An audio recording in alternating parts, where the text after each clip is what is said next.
I come from a family that died young. My grandfather was an Iowa corn farmer. My grandmother, a nurse at the local hospital. They had 11 children. My mother was the oldest. She had 7 brothers. 6 were born with the genetic bleeding disorder of hemophilia. It had never been in any other generation or any other family before. We were the first. It's interesting to note that after my mum was born, but before her brothers were born, they sprayed arsenic and lead on the corn and wheat fields through the Midwest because there was a locust plague. After that, DDT was sprayed, and it was sprayed right up until the time my sister was conceived. My sister was never well, and I often wonder, was it the DDT and the arsenic and lead that was sprayed that my mother was exposed to that may have caused her illnesses? At 16, she had digestive system problems. At 24, she was diagnosed with a devastating diagnosis of CREST. Gave her 10 years to live, and it is an acronym for 5 autoimmune diseases. She died young. My mother also died young of lung cancer before her time. In my mother's family and the next couple of generations, we've had a lot of disease. Starting with mental illness, we have psychosis, schizophrenia, severe anxiety, depression, and suicide. We also have in the autoimmune diseases, Raynaud's phenomena and type 1 diabetes, cancer, leukemia, lymphoma, as well as breast cancer and esophageal cancer. And then we have some weird ones like Budd-Chiari and dysphagia. But the most devastating of all was in the 80s and 90s when HIV and AIDS broke out in the community. The CDC saw our family as the one that had been impacted the most by this disease. We lost 8 family members due to blood transfusions. So I knew I didn't have a great genetic lottery, and I knew my epigenetics had a lot to be desired. So I decided to learn the art of prevention. I wasn't going to go down that same track. I studied nutrition, cultural anthropology, as well as human anatomy. And at the end of 6 years of study, and even more study on top of that, I knew what this evolutionary body needed. And it was totally against the dietary guidelines at the time. I disagreed with breakfast cereals, margarine, low fat. I disagreed with packaged foods and 1-calorie drinks. I realized what my body needed was the most amazing real foods. I wrote a book called Changing Habits, Changing Lives. And that book is what I lived by.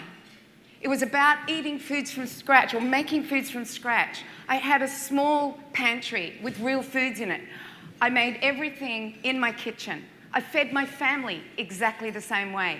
And I'm happy to tell you that I have 3 children that I brought up without 1 medication, not 1 antibiotic, not 1 anti-inflammatory or painkiller. And they're 3 healthy adults today. So I knew I was on the right track. So I was a little bit surprised at the age of 45 and moving towards my 50s that I started to get some ailments that were beginning to impact on my life. I had lower back pain that was consistent. I had right hip pain that when I stood up, it was excruciating pain. I had tightness in my throat. All my joints and all of my muscles seemed to be tightening up. I had migraines, dry skin, dry hair, and I could go on. And so as a nutritionist, I thought, well, let's look at food. So I eliminated everything from the diet except very small pieces of protein, large amounts of green vegetables, and a couple of fruits. And in 3 weeks, I managed to lose the weight that I'd been putting on, 20 pounds of weight. I managed to lose every symptom that I had, and I got unbelievable energy and clarity of mind that was just making me realize that there was something in what I was eating that was causing the problem. So I started to introduce foods back into the diet. And on day 10, I introduced wheat. And all my symptoms came flooding back. But I'd done cultural anthropology at school. I knew the social impact and the evolutionary impact of grain and wheat.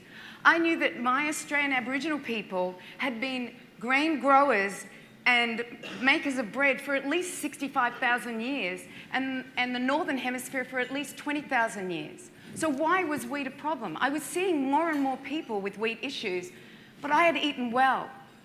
So I went on a bit of a research binge, and I started to look at what had happened to wheat from the beginning of this last century, the 1920s, right through to now. So for the last 100 years.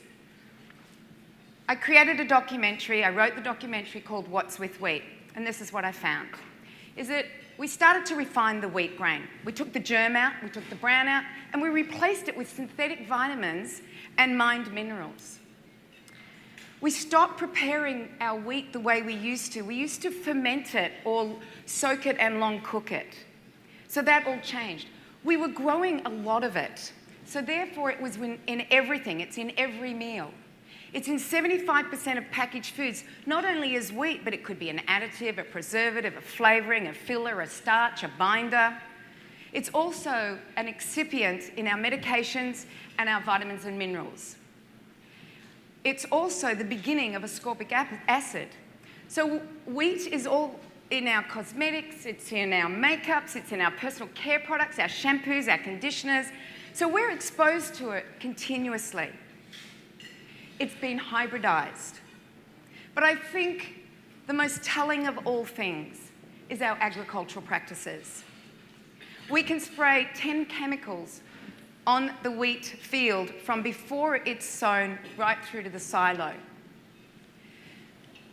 But the practice that I think has been the most of impact to wheat and why we're seeing an increase in problems is the drying of the crop a couple of weeks before harvest. And it's done using a chemical. We also do this to our legumes, other grains, through vineyards.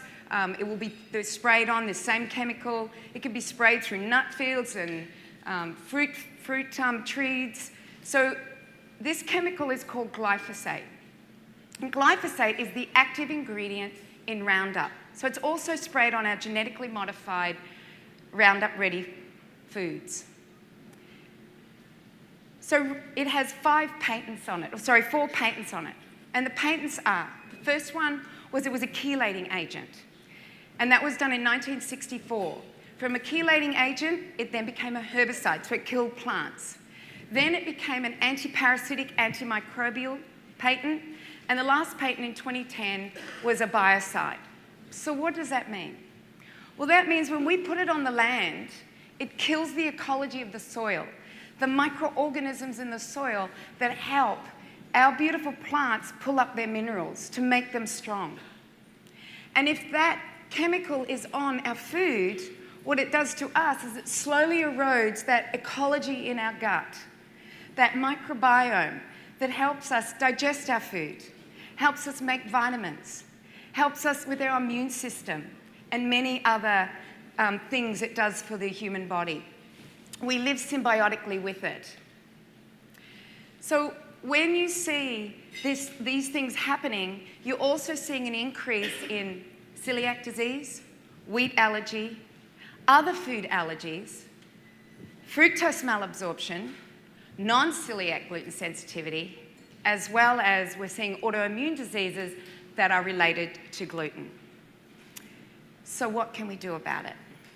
I think the most important thing that we need to do is that we need to understand how our foods are produced.